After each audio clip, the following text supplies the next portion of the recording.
Hello dear students, I am Kailash Chandra, your English teacher.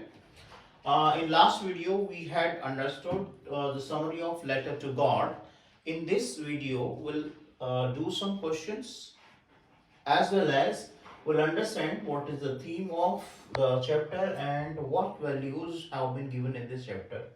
So the theme of the chapter is the faith in this chapter is faith in God and human empathy and generosity. This is the theme, and some of the values that you learn from after reading the chapter is unwavering faith can move hearts and inspire kindness.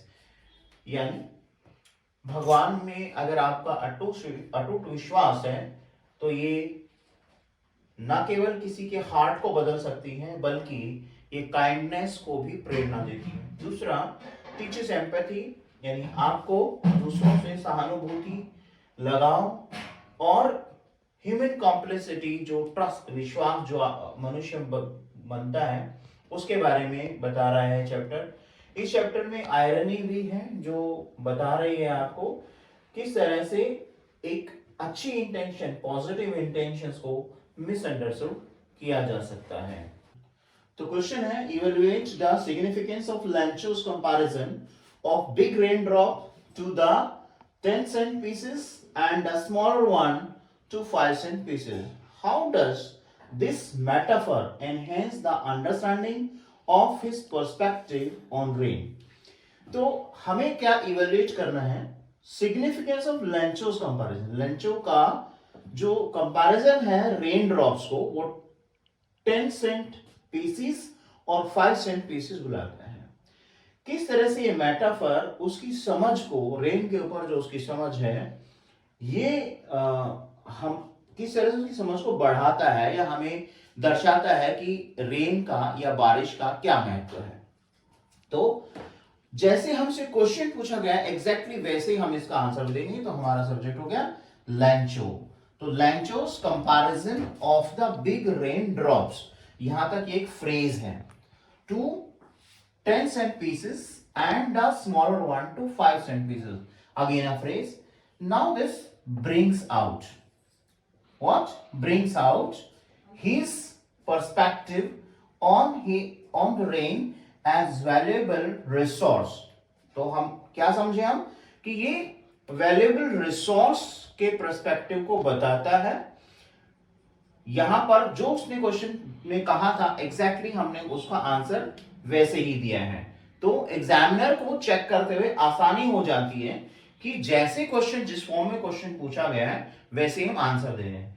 अब उसने पूछा था how does this metaphor, तो उसी का हम answer आगे दे रहे हैं। How does this metaphor enhance the understanding, Lencho की अंडरस्टैंडिंग को रेन के पर्सपेक्टिव में कैसे एनहेंस करता है। तो कैसे करता है?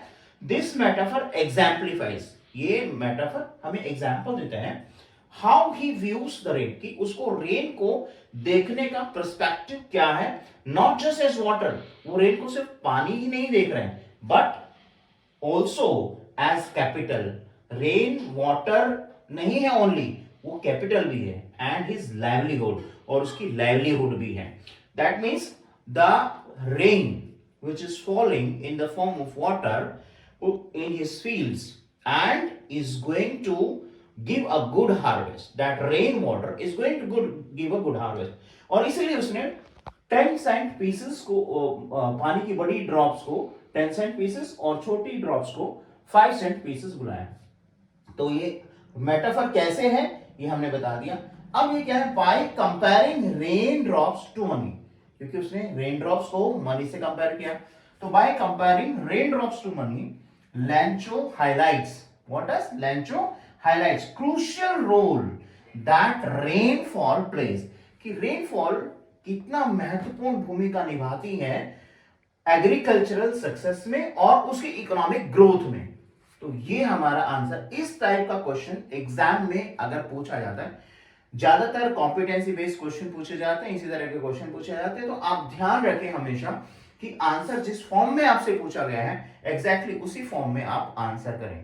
आप चाहे तो इस क्वेश्चन का आप स्क्रीनशॉट ले सकते हैं और इसको फर्दर अपने रेफरेंस के लिए यूज कर सकते हैं।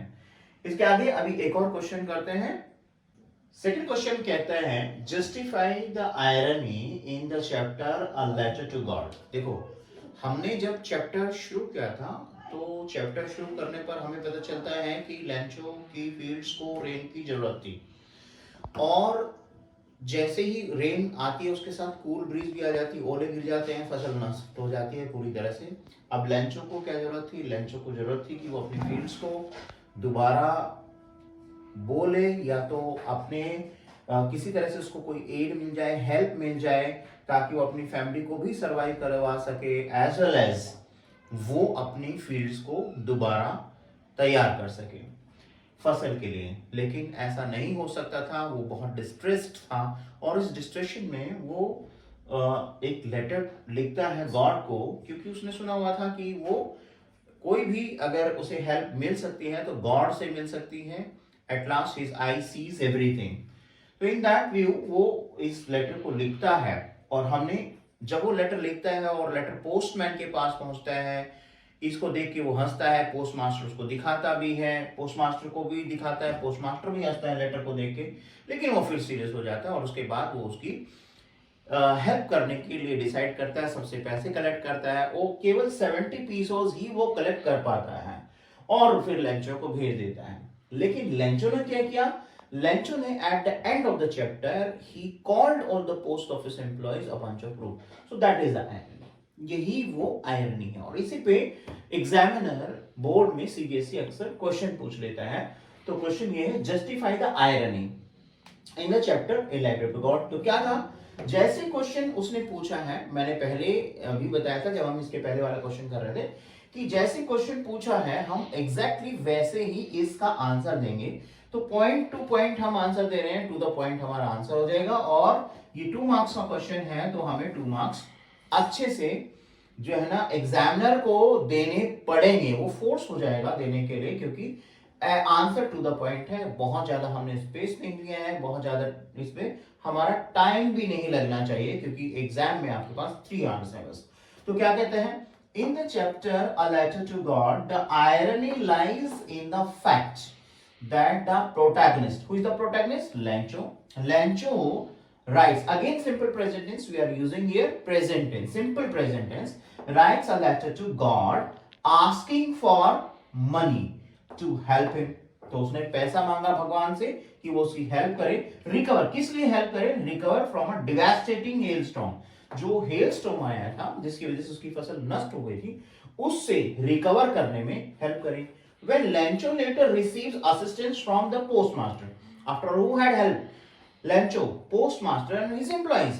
So when he gets that assistance in the form of money, what happens? He becomes angry, वो गुस्सा हो जाता है, and blames God for not sending him the full amount. What amount he had got? 70 pesos. So at this he gets angry, and again he starts writing a letter. And here he writes, here he shows lack of faith and insight into the perplexing ways in which help can be provided. So whatever help the postmaster and his employees provided, he just could not see that. In fact, the faith also, somehow shaken in the God, and he again starts writing letter, and in which he states that the post office employees are bunch of crooks। तो इसमें आप ये point add कर सकते हैं इस question के अंदर कि at last he calls the post office employees bunch of crook। तो इस तरह से हम किसी भी क्वेश्चन का आंसर देते हैं। तो आई होप कि ये आपको समझ में आया होगा कि हम किसी भी क्वेश्चन का आंसर किस तरह से दे सकते हैं। तो लेटर टू गॉड यहां पर हम कंप्लीट करते हैं। इसके बाद आपके पास असाइनमेंट, अगर आप कमेंट करके मुझे बताएंगे कमेंट सेक्शन में कि आपको असाइनमेंट चाहिए, तो इससे रिलेटेड और भी कॉम्पिटेंसी बेस्ड क्वेश्चंस मैं आपको भेज दूंगा। और अगर उन क्वेश्चंस का भी आंसर आपको नहीं आ रहा होगा, तो वो क्वेश्चन के आंसर को कैसे स्टार्ट करना, उसको एंड कैसे करना, उसमें क्या कंटेंट डालना है, ये सारी चीजों के साथ आपको मैं नेक्स्ट वीडियो में मिलूंगा। तो यहाँ पर कंप्लीट होता है हमारा लेटर टू गॉड। और अगर आपको बहुत अच्छी लगी है वीडियो, समझ में आया है कि हमें क्वेश्चंस का आंसर कैसे करना है, तो आप कमेंट बॉक्स में लिख के जरूर बताएं। सब्सक्राइब करें चैनल को और शेयर करें। Thank you for watching. Have a great day.